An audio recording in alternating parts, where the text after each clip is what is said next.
and threats even interrupted emergency relief work this week on the other side of the mountains. Federal leaders pausing door-to-door missions to reach people struggling in the remote woods of western North Carolina, opting instead to concentrate relief efforts on safer, central locations. Everybody likes good deeds, so do something for somebody. It will come back. Even if you ain't got a dollar, a hug goes a long ways. Tonight, the new options for help in East Tennessee, the latest on the outreach by neighbors, the state, and federal leaders. Plus the challenges ahead and a reality check on rumors and misinformation hurting the all-out effort to help storm victims in need.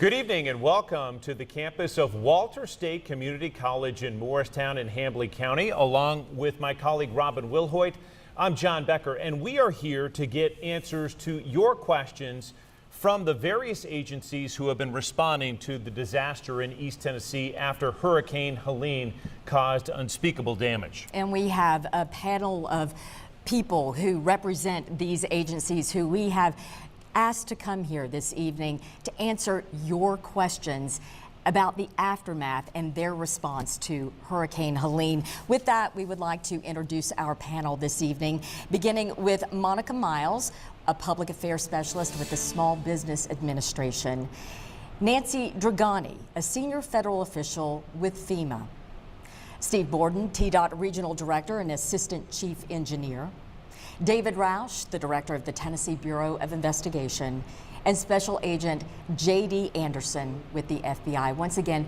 thank each of you for being here with us this evening. We are going to begin with a question for all of you. You are here representing your specific agencies.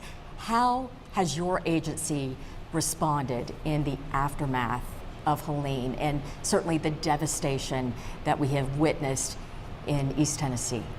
And we'll begin with you, Mr. Dragani. So when the president declares a disaster anywhere in the country, the federal emergency management comes in support of the state and our local partners. And so we are here laser focused in Tennessee on how we can best support the governor, the state of Tennessee, and those residents who were impacted.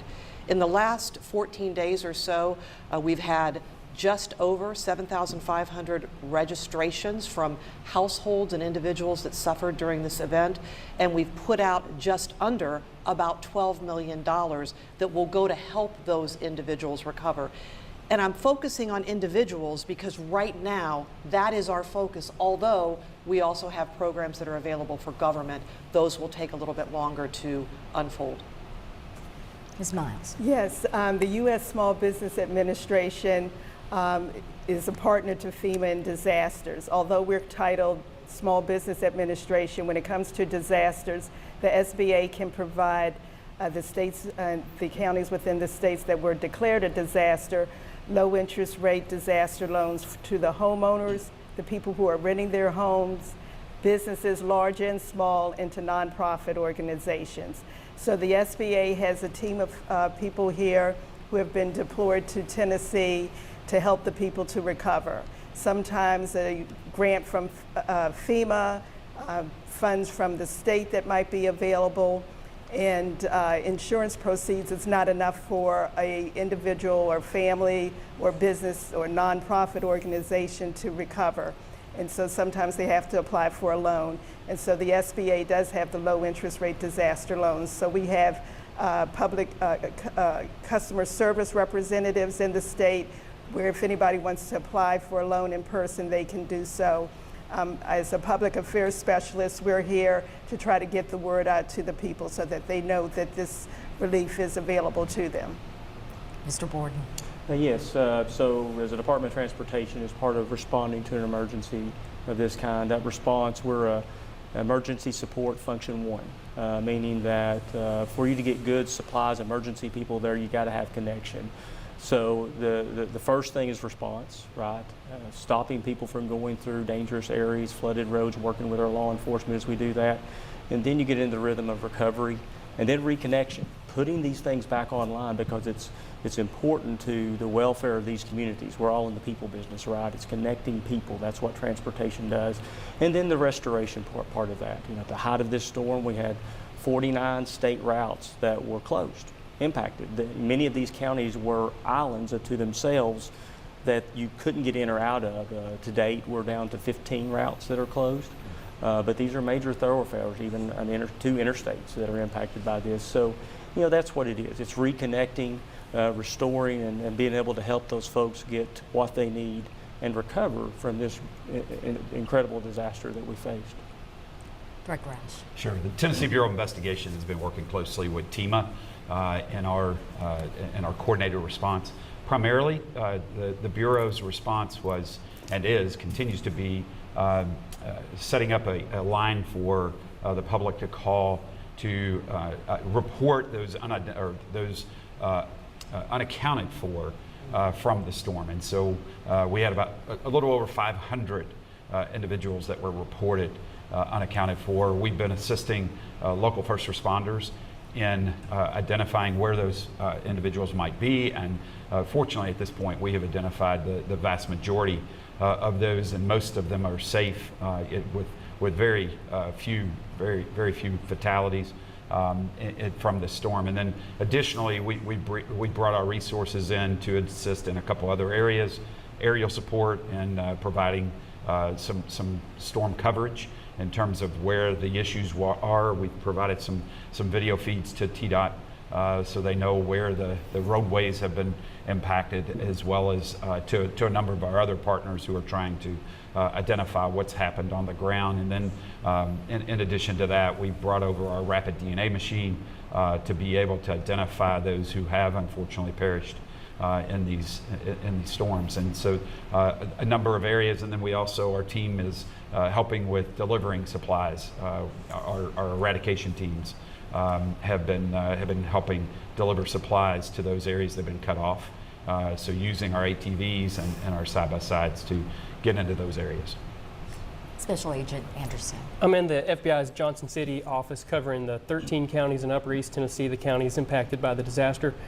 Our main role will be work with the TBI and other local agencies to protect these communities already hit so hard by the disaster, to protect them from frauds and scams that will emerge in these areas with individuals who are vulnerable both financially and emotionally.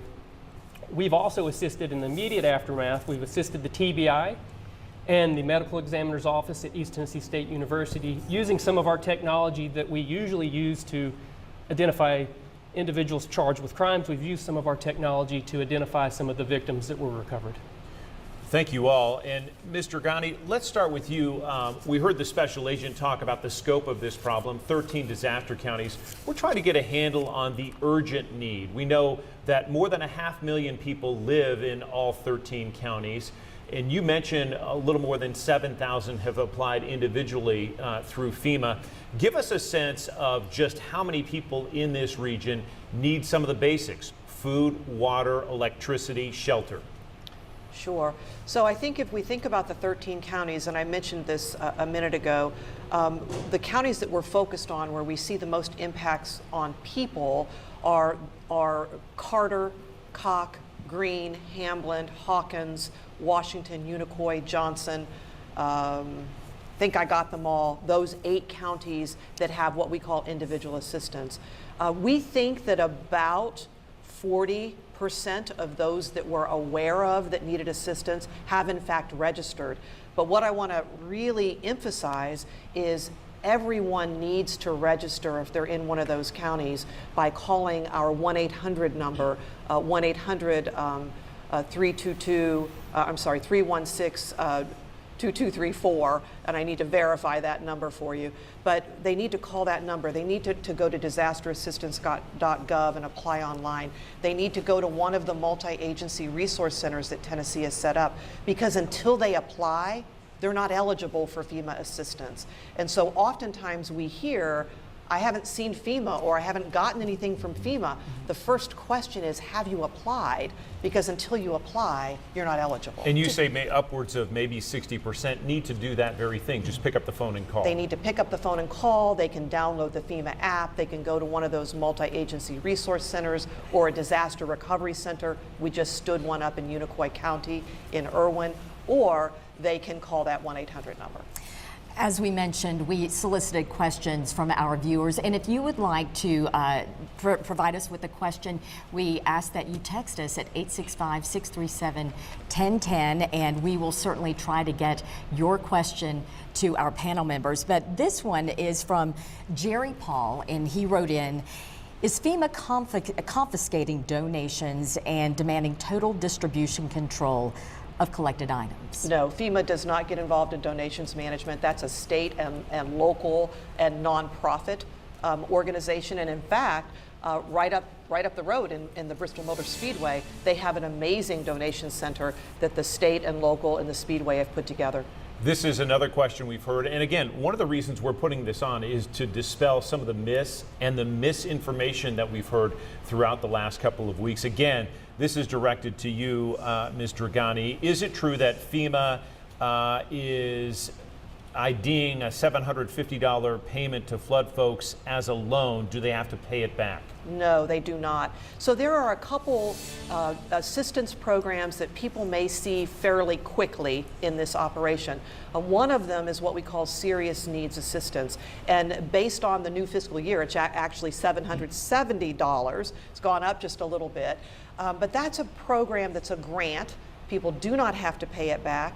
They have to have some kind of serious needs associated with impact to their home or their living situation. But it is not a grant. We do not ask for people to pay it. It is not a loan. We do not ask for any of that money back. John, I'm sorry, if I may, Sure. just to highlight a point that you made about this misinformation, right? There's been a lot of that going on during this, especially on response and in terms of providing assistance. With FEMA, a lot of misinformation out there, and I think it's critical that all of that gets cleared up. And the fact is, FEMA and FEMA are coordinators. They come in and they coordinate the efforts of all of the other responders, right? They don't control the response. They coordinate the efforts so that we know what is going on, we know where things are, and so I think it's important for people to understand that. And then they do provide resources, right? Both FEMA and TEMA provide resources, but their resource provisions are run through proper channels. And so it's important, as mentioned, the various ways of getting that help, right? And we recognize some people may not have the ability now to get online. So that's why there are centers set up in various counties to be able to go and do it face-to-face with someone. So I think it's important that that information is shared. Yeah. Mr. Borden, this question for you, and we were talking before we came on air about just the significance of this disaster. TDOT has dealt with many in the past, but give us a sense, if you will, of how this compares to other weather-related tragedies that we've seen in the past in Tennessee. Certainly. I've been with the department for 35 years. I've been in a role to respond to disasters for over 25 of those. And in my time, I mean, I've responded to a lot. You know, the Gatlinburg wildfires was a large disaster locally. We were the single largest agency to respond, 58 people up there. I've dealt with disasters such as 2019 where we lost 77 sections of road. I've dealt with tornadoes, other flooding.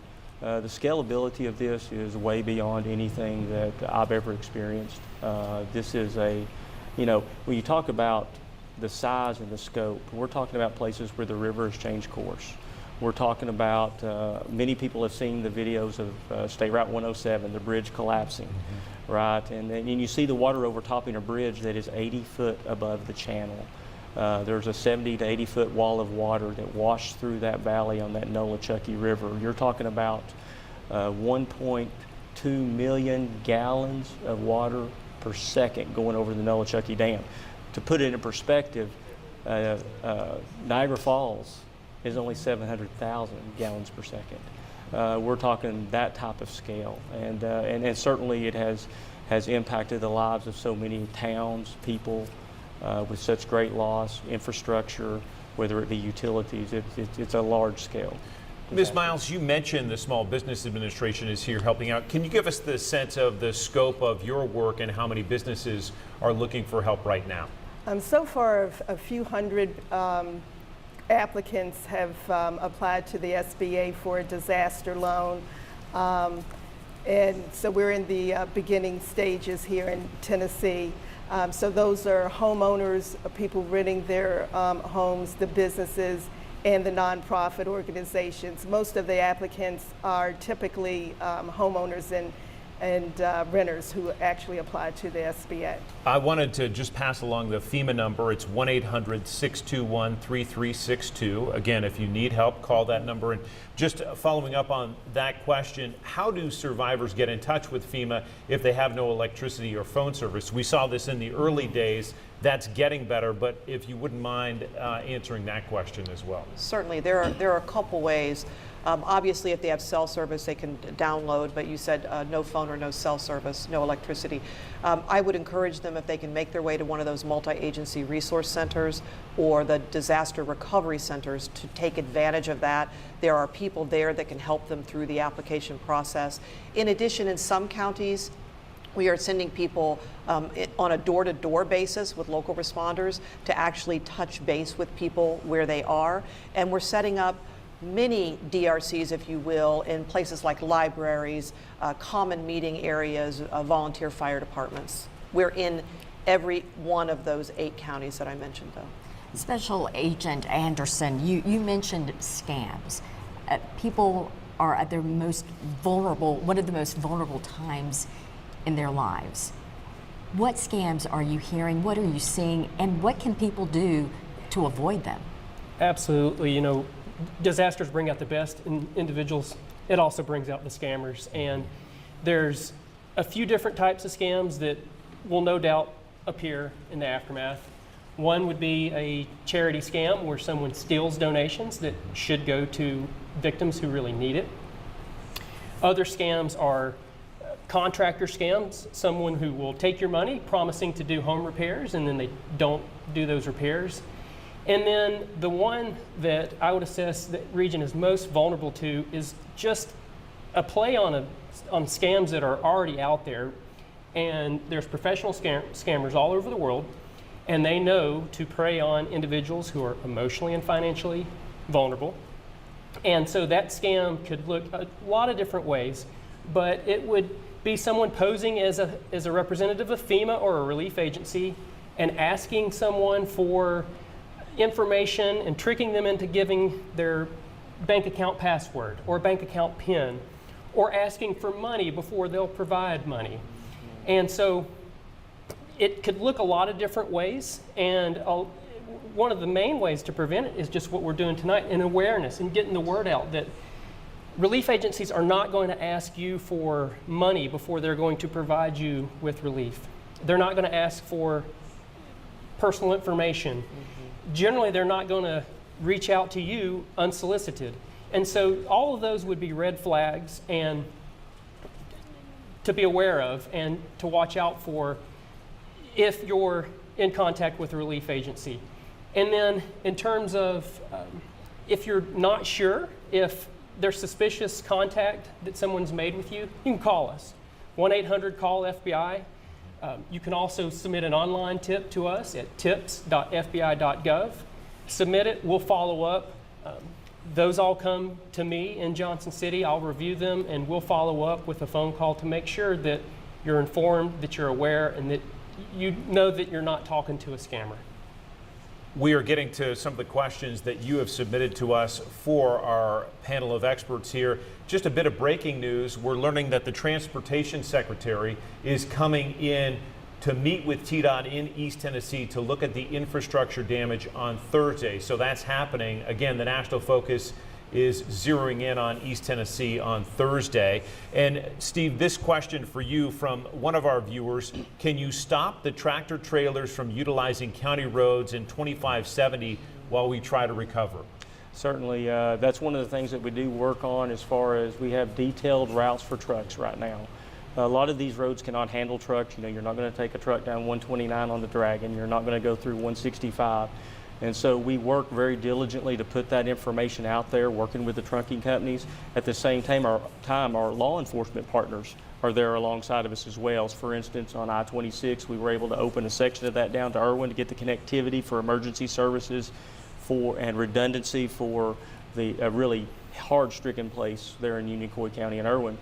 You know, and THP's there with us. They monitor that, and if a truck tries to come through, you don't go through Irwin. You got to take the official detours. At the same time, they're able to monitor if you're bringing supplies or essential goods to Irwin, they can get in.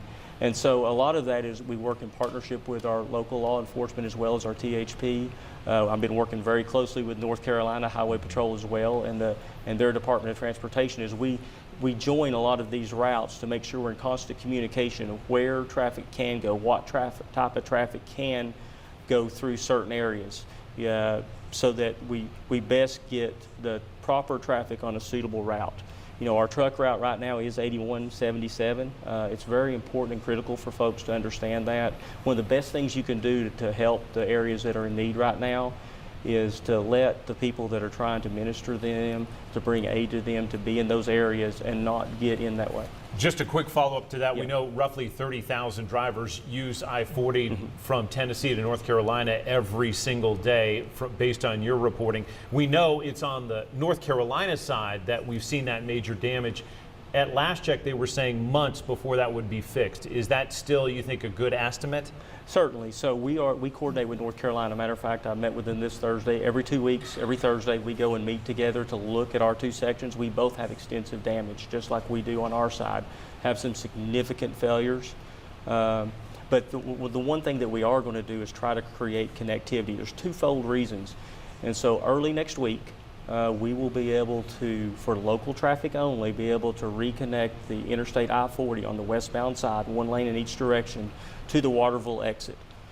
That's very critical for those folks that do not have connectivity there. Some of them, the only way out of those places is a gravel road, right? Mm-hmm. We're going to get that in place. That gives them access. Number two, it also gives access to North Carolina for materials and construction needs that they're needing from our side. So that will be coming online next week as we continue to reconnect. It's really important to understand what connectivity means. You know, over the years we've lost I-40 between us and North Carolina several times, but we've always had I-26. And right now that is another place where we do not have a full access. Again, we're working there. Hopefully within the next 30 to 45 days, I'll be able to reconnect one lane in each direction on I-26 to try to restore connectivity. As we said, one of the primary reasons why we have asked you to come to answer questions is to dispel misinformation that is out there. And there are a lot of rumors. And Donna Dudley sent in this question that is a rumor that we've heard over and over. She asks, there was a Facebook post stating that human bodies that have perished in the devastating storms of East Tennessee and Western North Carolina are being bulldozed into the debris. Your response to that, Director? Yeah, I don't mind answering that one. Okay. I can tell you that responders, everyone out there working, from our friends with TDOT to all the engineers that are on site that are clearing debris, they are meticulously working through that debris to assure that we are discovering those who may not be accounted for, so that we can return remains in those circumstances. And so that's absolutely not true. There's great care that is being taken by all responders that are helping out in this area. We could clear it a whole lot faster, but because we still have unaccounted for reports from not only Tennessee, we've had bodies come over from North Carolina that we have recovered in Tennessee. And so as long as they have unaccounted for, we're going to go meticulously as a response in this effort. And certainly, and I will say that being alongside them, the local law enforcement, our folks on the ground, I mean, we've had over 400 people that descended on that area alone. working, and a lot of those are recovery, aiding in recovery. Unicoi County is a place where we're supplying equipment to work alongside law enforcement, to work alongside those cadaver dogs that are trying to search for those bodies, meticulously going through that. I mean, the effort of what the law enforcement has done here is amazing, to watch them trying everything that they can to recover. Another rumor, if you will, that has been circulating, this Joanne Collins is putting this to you. Is it true that community members who were trying to assist by bringing supplies were turned away because their supplies were not from an approved vendor?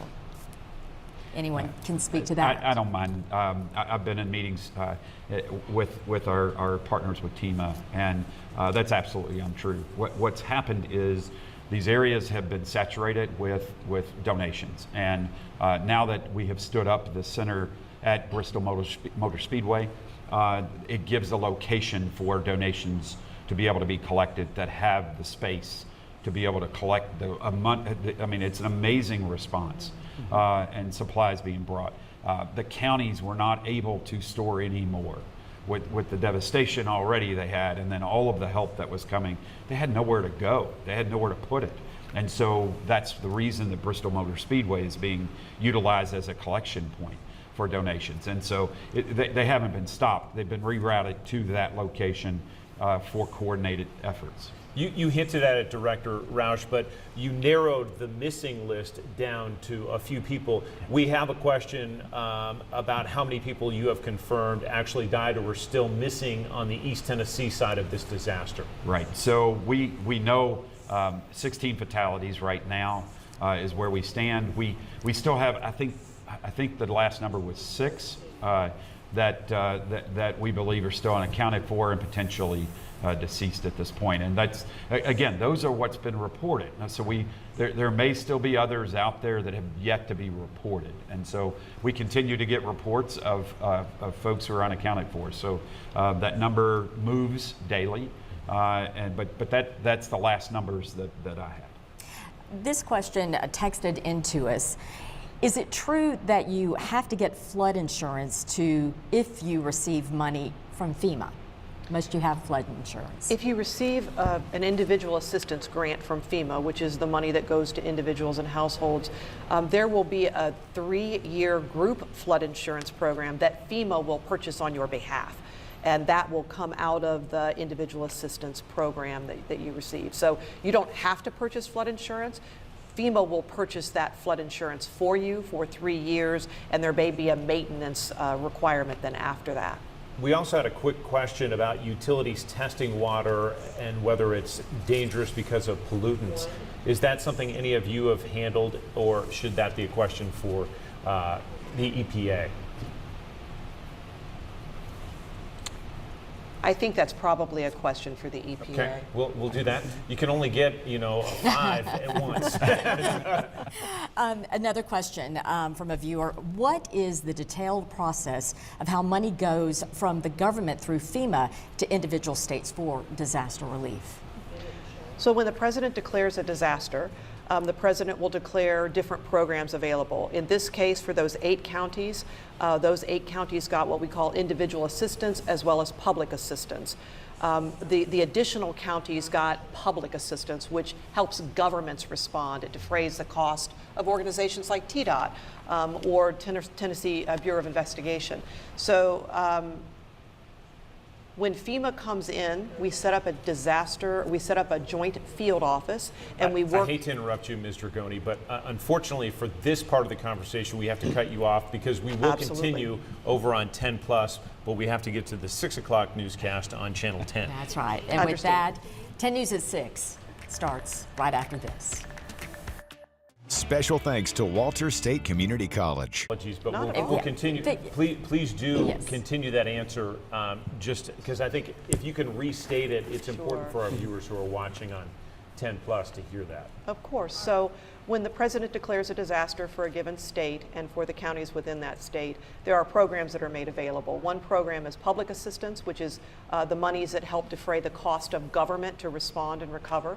And the other program is individual assistance that goes to individuals that were impacted. And then we have a third program, hazard mitigation, which helps lessen the impacts for future disasters.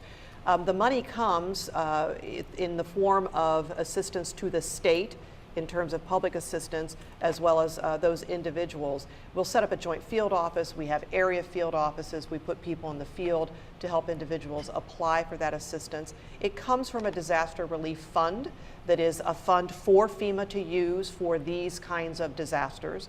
And so it is a separate fund that is distinct from our normal operating appropriation. Special Agent Anderson, you have had experience with disasters prior to. How has that experience compared to what you've seen in the last couple of weeks here in East Tennessee? Yes, I started my career in 2005. I was working for the FBI in Mississippi in the aftermath of Hurricane Katrina. And I would say you can't compare the two disasters because for the people impacted by them, it's such a life-changing experience, and that experience for them is going to be so different. So it's hard to compare those two. But I am drawing on those experiences from working in preparing for what we'll see here. And the FBI learned a lot from dealing with the aftermath of Hurricane Katrina. I talked about scams earlier. Another thing we'll see is fraud. So FEMA fraud, individuals defrauding FEMA. And I worked a case in Mississippi in 2005, 2006, where an individual, as an example of that type of fraud, an individual had a old trailer on their property, and they claimed that the trailer was destroyed by Hurricane Katrina, when in fact it had already been destroyed and was not livable. Mm-hmm. And that individual received somewhere around $20,000 to buy a new trailer. That individual did not use that money to buy a new trailer and defrauded FEMA.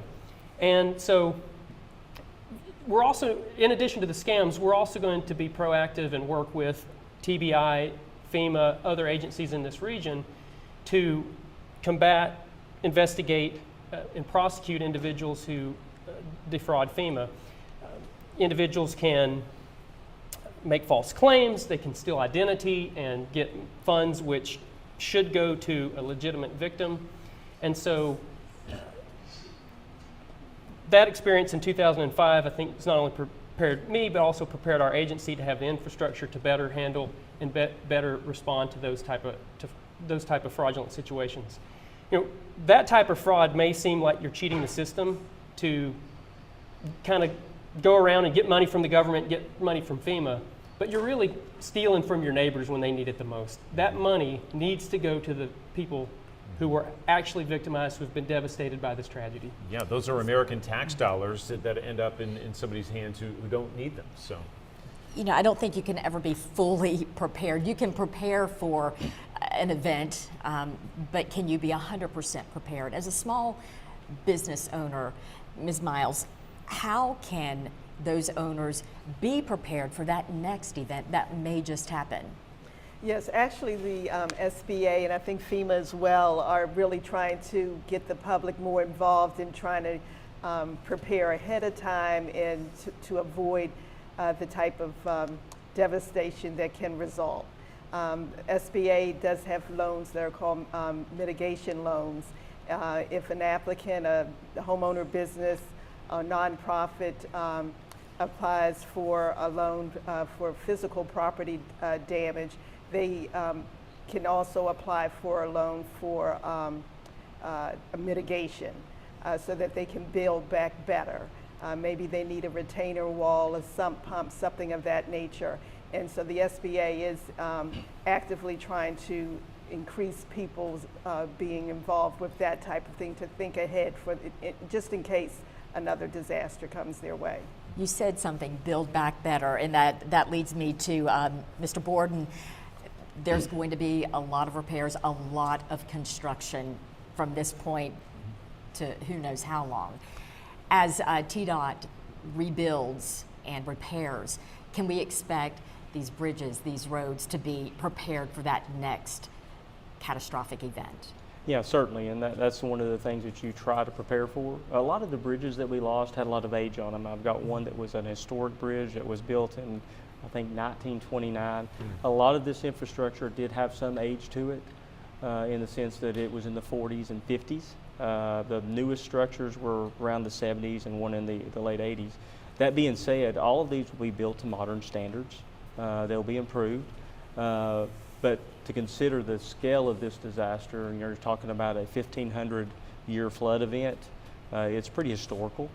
But certainly as we build, along I-40, we experienced during Hurricane Ivan, we lost part of the section of I-40. We built a wall system.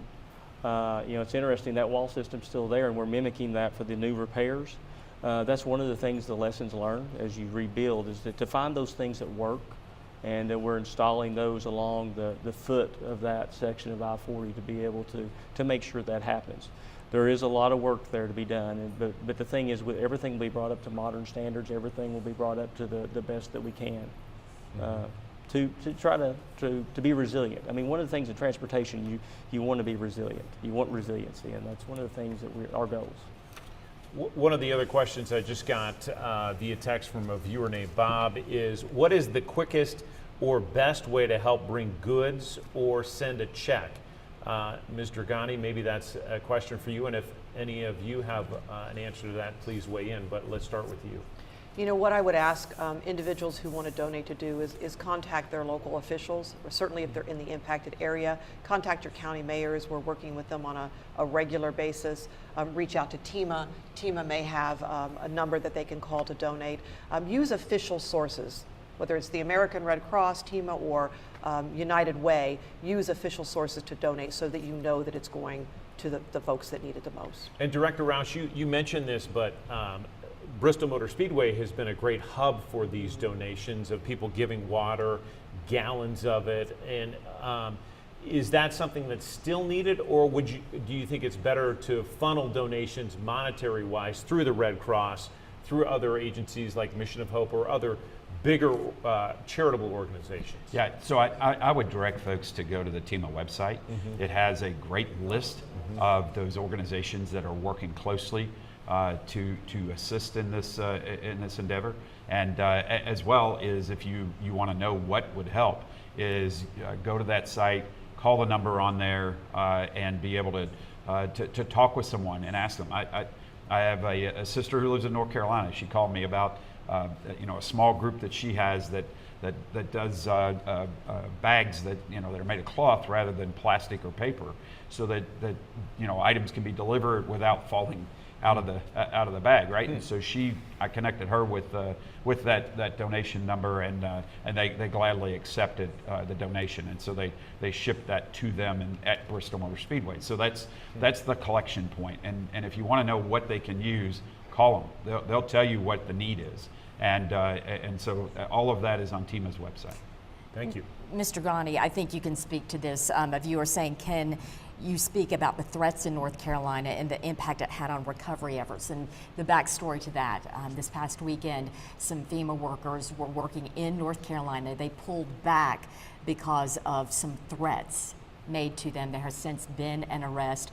But have there been more threats to FEMA workers? And what is the impact when there are these threats? I think anytime you have an event like this, tension is high, people are concerned. What I would encourage folks to do is let us get out there and help those who need it the most. We're focused on providing the assistance to individuals who need it. We have folks in the counties, we have folks that are supporting local officials. It's important that everyone who's been impacted call that number and they take advantage of the support. When we pull out of an area, we assess the situation and the safety, and then as quickly as possible try to get back in there so that we can have folks on the ground providing support.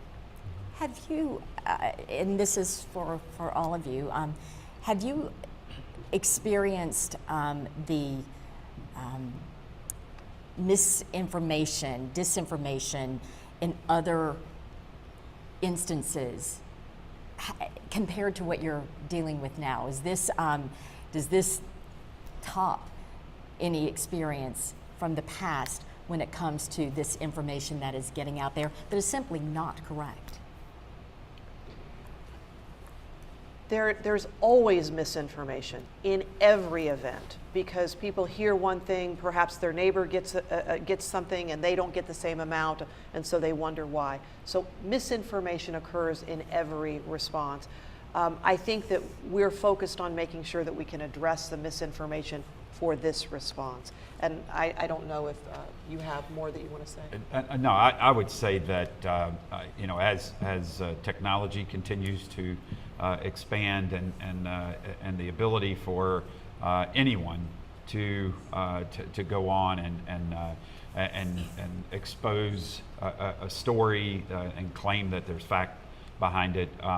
It's getting exponential. I mean, it is growing, and we're seeing more and more of it. And I think the unfortunate, you know, the tenor of our country at this point with the divisiveness, I think it's getting more of a you know, of a megaphone, if you will, to be able to go on to these social media sites and to spread false information. And it just takes, you know, unfortunately, what happens is then you have individuals who are in positions of trust who might amplify it and maybe give some credence to a false statement, and then all of a sudden it takes off. And I think we're seeing, unfortunately, more and more of that.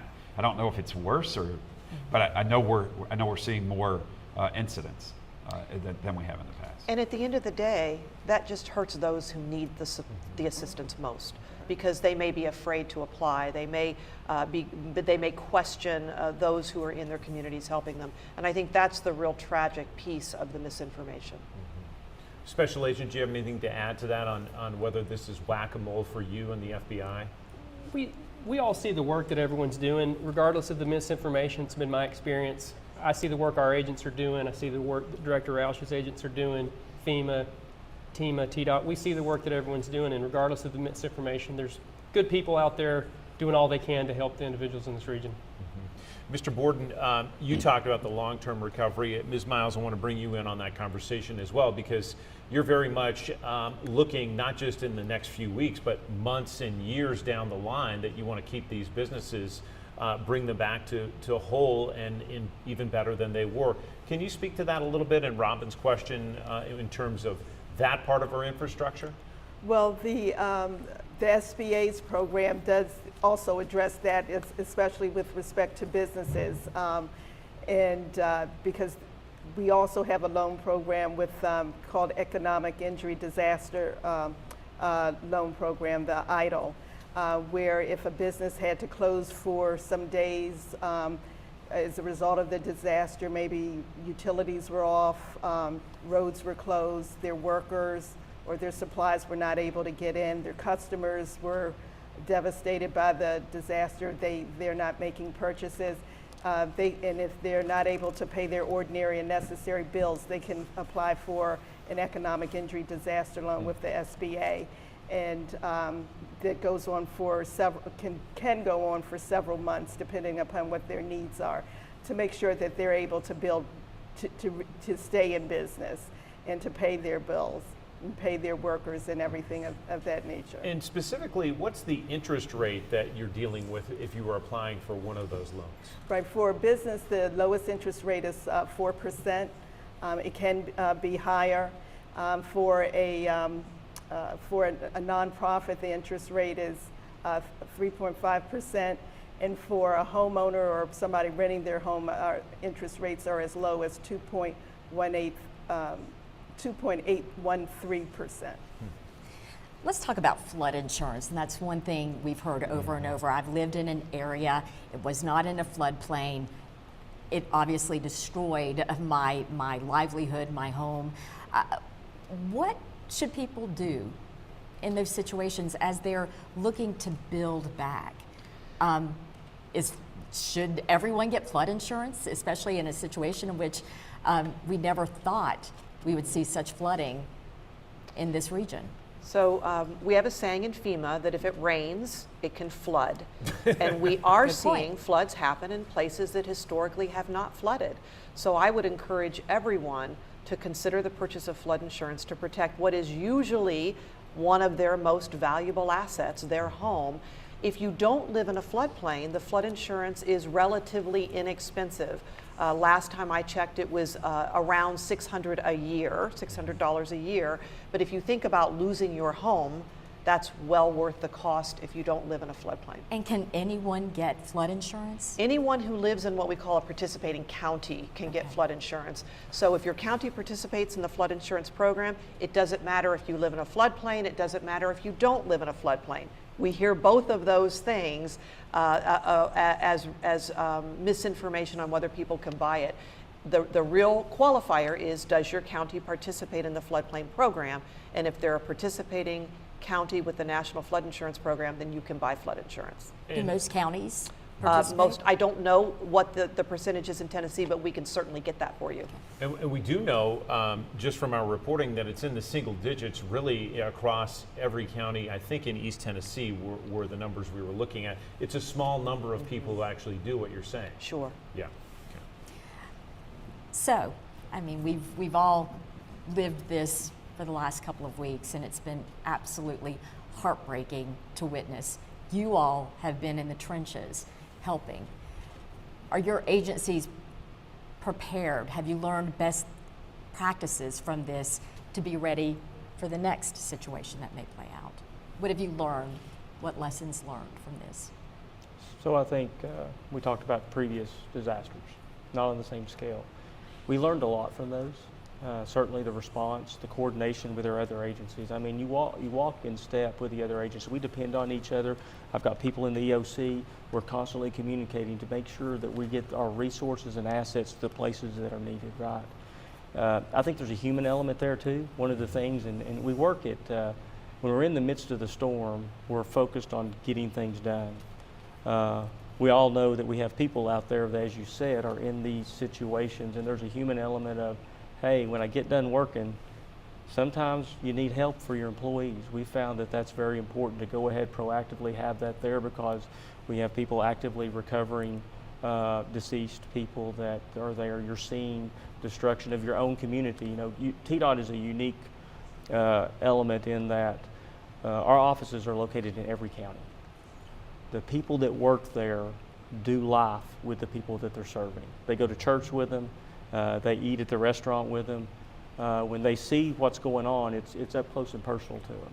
Not only the desire to get things reconnected, to get things fixed, but at the same time, the emotional aspect of it, of saying, hey, there's a lot that's went on here. Mm-hmm. And so I think you learn a lot from that, the resources that you need to have for your folks that are on the front lines with that.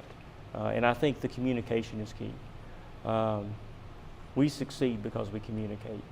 These agencies here are in constant communications with our staffs. We're always working together. I've seen the good work that FEMA's doing. You know, when you sit in Johnson County with the mayor, who called me on a Sunday and said, hey, I'm in a bad way. I said, what do you need first? And we put the first contract out on State Route 34 that Monday. My crews are on 91 because he needs food. He needs supplies out of Boone, and then he needs supplies out of Damascus. Mm-hmm. But you go there and sit with him. He says, you wouldn't believe the volunteer spirit. He says, I'm overflowing with the love that people have shown me. Mm-hmm. I'm overflowing with the agencies. FEMA's been on ground. TEAM is there. All of the agencies, they're there to support us, you know, when we called. And, you know, the volunteer spirit is alive. I mean, when I said I had 400 people on the ground, those came from other parts of the state. Mm-hmm. I've got people doing recovery up there now. They're from Memphis. They have a special piece of equipment that could help pick through those piles. You know, everybody came, and not only from our state. Florida DOT sent people up here. They just had one storm. They, you know, Helene went through them. They sent people up there to help us. Milton came, they had to go back. But guess what? We just deployed 2 of our strike forces to Florida that are leaving tomorrow to go help Florida. It's a community of support with all of our agencies and our other states that we walk in this together to be effective. Yeah, I think we've learned additional resources as well that have been offered. I know I went out visiting our teams at each of the EOCs, mm-hmm. and one specific area, the FOP. I had no idea they had this thing called a DART team, a disaster area response team, and they had this repurposed NASCAR carrier for meals. And what they were doing is providing meals to all first responders.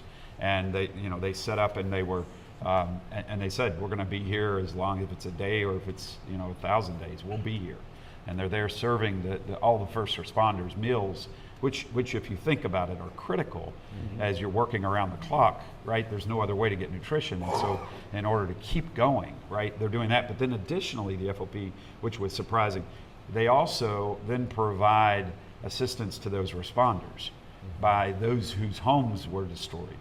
They're going and helping rebuild those homes with more personnel that come in from all over the country. And so that was a resource I didn't even know existed that I learned in this response. And they have a trailer here in Tennessee. They have one in North Carolina as well that are doing this. And so we're learning of more resources. I think is another piece of this. What we've seen in this disaster is resources that we did not know existed or we're learning more about. And so I think that's critical as well. Special Agent Anderson, any lessons learned from the FBI's perspective? Yes, we always are going to learn and pick some things up and get better for the next time. I think with this, it's been great to see that we always talk about when we investigate criminal cases with our partner agencies, we always talk about we're better together. And so it's important to learn and remember that even in a natural disaster in Upper East Tennessee, we're all better together. All of our agencies were better in the community. And so learning that even though FBI's traditional role might not be disaster response, we do have resources that we can provide. And just like in our criminal investigations, we can provide some of those resources and all work together because we're better together. We have another question. Someone has texted us from Donna Gibson. Is it true, this is for you, Ms. Miles, is it true that in order to qualify for an SBA loan, the business must have income? Well, the SBA in determining whether to approve the loan or not, they do look at whether or not the applicant appears to be able to repay the loan because it's not a grant, it is a loan. And so they are going to have some way of repaying it. But the SBA has changed some of its practices. So the person, if they are denied a loan, they can try to get a second job, try to get a co-signer. If sometimes people have poor credit rating, they can try to improve that. We try to get people, particularly businesses, connected to free assistance. SBA has a small business development center, at least one in every state, and they can go to them, businesses can go to them for help, to help them get the loan and upgrade their situation so that it does get approved. But they would have to show to the SBA that they are going to be able to repay the loan. Now also our loans are now, for the first year, there's no interest accrued on the loan, and then the first payment on the loan is not due for a year as well. So that helps out a lot of applicants as well. But ultimately, they are going to have to show to the SBA's satisfaction that they're going to be able to repay it. I'm going to just pass along to our 10+ viewers who may have just tuned us in that FEMA number, because I think it's important for them to know, 1-800-621-3362. Again, Ms. Dragani said the reason that more people aren't getting the help they need is because they need to register and call FEMA, if not go to the FEMA website. But that's 1-800-621-3362. You know, I think we would all love to have that crystal ball. It'd be so nice, but we don't. But given your experiences with your respective agencies, if you can guesstimate, after a situation to this magnitude, how long does it take for communities to come back? And maybe that's the $100,000 question, and it's probably very different, but in general, can you expect 5 years, 10 years. Just a little background, after Katrina, we followed Bay St. Louis, which was just destroyed, and clearly, right after it happened, devastation. We went back the next year, you did see progress. By 5 years, it was significant. Is there a quote-unquote timeline, if you will? I'm not sure that there's a timeline, but I tell you where it comes in is resources that are provided, right? And so I know in meetings with our governor and with the cabinet that he has, and his conversation with us is for all of us to think differently, think creatively, think about ways that we can assist. Many of these communities that were impacted were already distressed communities. And so think of ways that uniquely we can provide assistance. And I think that type of effort is where communities come back fast, is with resources being provided in a manner that may not be traditional, and but can be done, and can be done effectively and quickly. And so I think that's one way of getting there quicker. I don't know that there's a clock on any of it, but I think a lot of it has to do with what resources can be accessed and how quick they can be accessed.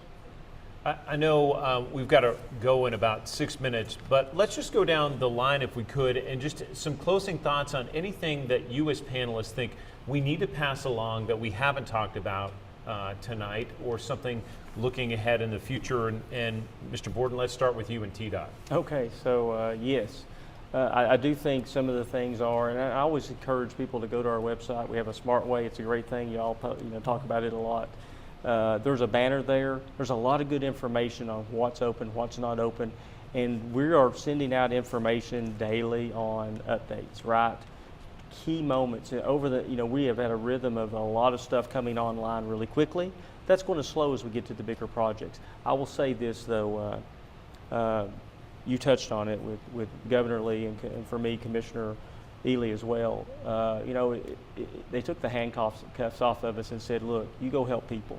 They put things in place with the TMA where we have been able to do creative contracting for bridges where we can do things really fast, open things up much faster.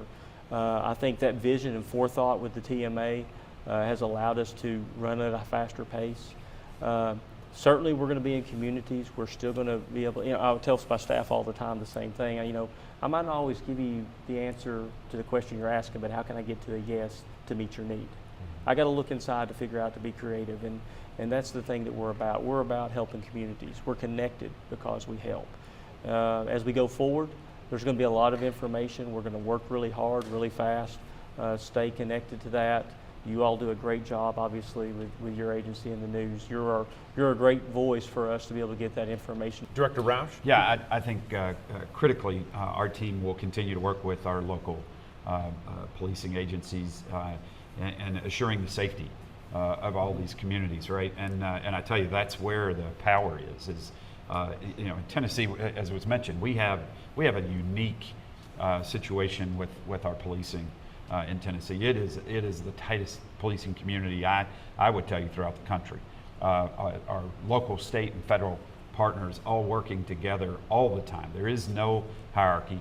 It's as flat as can be. We all are able to maneuver quickly to the needs that we have and to address those needs in communities. And so I think our effort will be to continue to support all of our partners in any manner that we can. As I said, the creativity juices are flowing in terms of how we can help. I know our team collected money internally and have provided supplies for pets. I mean, just think about that impact, right? We've been delivering supplies to feed pets in the region that may not have, the individuals may not have the resources to be able to do that. And so that's an area that our team was like, hey, here's a place where we can help. And where they get that from is from those local policing, right? They know what's going on in their community. They're connected with the community, and so they'll tell us what the needs are. That, our supply deliveries, those came from conversations with local policing saying, hey, I know there's an individual on this hill that is cut off, and so we figured a way to get up to them and get supplies to them so that they can survive and thrive in the challenge that they're in. So we'll continue to work through that. Special Agent? Prevention and awareness of frauds and scams, just to emphasize that will be a really big piece of the recovery, and just encourage everyone in the prevention and the awareness to make that a big piece of the recovery moving forward. Haven't seen it in the immediate aftermath, but now is when the scammers will start showing up. So just to keep that in everyone's mind as we move forward. Ms. Miles, what should we keep in mind? Well, the SBA, of course, again, can provide low interest rate disaster loans to people who own their home, people who are renting their home in the affected counties, businesses large and small, and nonprofit organizations that need a loan in order to be able to recover from the disaster. They can apply online if they want at sba.gov/disaster, or they can come into one of the centers that FEMA has set up. SBA is always at those centers along with FEMA, and sometimes sometimes SBA establishes its own separate business recovery center. It's the same thing, we just don't have FEMA there with us at that point. But they can come in there, and the customer service representatives can start the application with them, start and finish the application with them. And if they have any questions, they can also talk to them there as well. Ms. Dragani, let's give you the last word. So 3 quick things. If you hear something that doesn't make sense, find a credible source of information. The news media, TEMA, FEMA, local officials. We're in contact almost daily with the county mayors in the impact area. Second thing, please apply. Call that 1-800-621-3362, disasterassistance.gov, go to one of the physical sites. And finally, we're here. We were here before this particular event in response to the 9 disasters that Tennessee had declared previously, and we will be here during this event in support of Tennessee and our local partners. And with that, we want to say thank you for being here, for sharing this important information with our viewers. And I know if questions weren't answered here, they can reach out to your respective agencies. So thank you once again. And with that, we want to say thank you for joining us.